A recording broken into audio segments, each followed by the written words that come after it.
Yeah. You guys obviously took a loss late in the season, threw you off track, but then rebounded. You come back, you win the race. What do you recall from kind of late in that season? What it was like to try to regroup, what that challenge was like, and then the success the team was able to enjoy after that? It was definitely like a player thing. Like after that loss we had to ASU that year, we had like a player-led meeting, and we just like, we know that, you know, the real original goal we had to a degree might be slipped up, but the first goal we had, which is to take over the pack, is still very much in front of us. So let's get right. You know, anything that we messed up in any game, not just, you know, the losses, but any game, you know, fix that thing and then come back stronger this week. You feel like this team has some of those same traits that can do the same thing? Yeah, for sure. Yeah. This is definitely a tough team, one of the tough teams I've been on, and we're gonna grind this out. When you're such a major weapon in creating the pass rush for this team, and obviously you can't do it when you're not out there, you're back this week. How do you go about doing it that much more often to where obviously this team needs you to do it all the time? I mean, really, it's not just me. You got BD, you got my dude Mace, you got Keon, you got a lot of guys that be rushing. So for me, it's like knowing that those guys are counting on me is like where my fuel comes from. So I'm just trying to not let down my teammates for the most part. And then in practice, I just work on my craft. That's how I attack every day, just trying to pick something out. Like today, I was trying to work on getting inside hands. That was one of my main focuses, and I did that. So tomorrow, I'm gonna come with something different. But it's just trying to get better at something every day. When you have such limited opportunities, and obviously you know that it means so much to have to close and close out when you have them.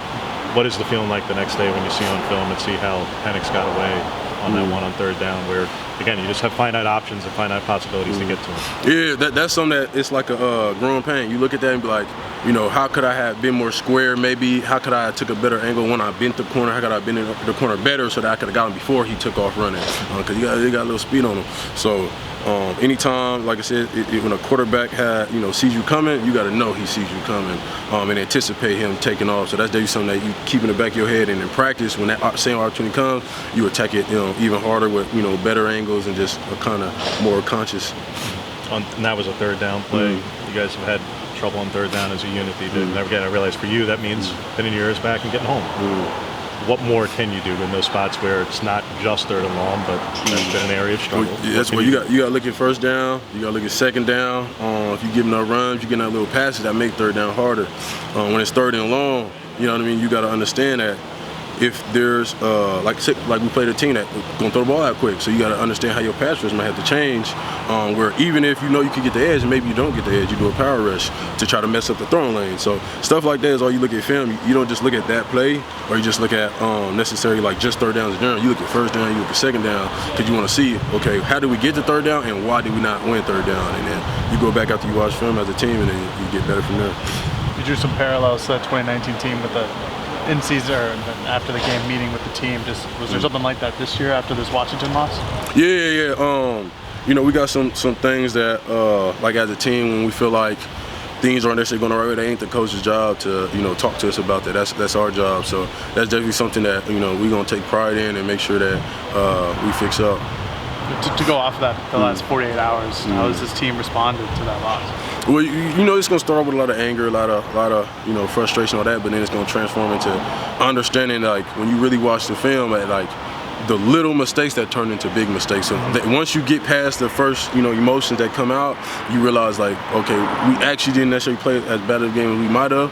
And besides whether it was a bad game or a good game, just like I said, look at the bad and look at the good, and you be like, damn, if we didn't have that bad, look how great of a game we could have played. So stuff like that can be encouraging to a degree for some, where you could, go back and grind at those specific things that was messed up in that particular game. What's just your outlook on this game against Utah, and just what does it mean to play them last at home for your career? Well, for me, the biggest thing about this for me is really just my last game with my teammates and the fans. It's my last game at Autzen. So like, even though it's a big game, would it be in Utah and that, but for me, it's the main focus is like enjoying that last game with my guys. Like, I mean, it's the last one in Autzen for me. I don't get no more. So enjoying that is gonna be really one of the main focuses. One last time in Autzen with my guys. That's one of my main focuses. As someone who played in those two games, like, is that on your guys' minds this week at all, or is it just a fan thing, like, hey, we need to get revenge type of a deal? Is it? Well, anytime you take a loss ever in life, I feel like something that's going to be back in the back of your head that's used as something that helps you work a little harder. But outside of that, like I said, I mean, if anybody need any extra motivation for this week, that's a problem. Coach Lanning talked about yesterday there might be a slight change in approach with the loss. Do you think there needs to be a change in defensive approach going into this game? Is there something that Washington really pointed out that you guys really need to fix? Okay, whatever the coaches come with us, we're going to attack that plan. I'll be ready to accept whatever they say. What have you seen from Rising this year? And just for you, Who? from Cam Rising, Quarterback. Oh yeah. Cam, like we was able to chop it up a little bit during media days. He's just a cool dude in general off the field. And I mean, since I've been watching him for a while, just because he's been at Utah for a while.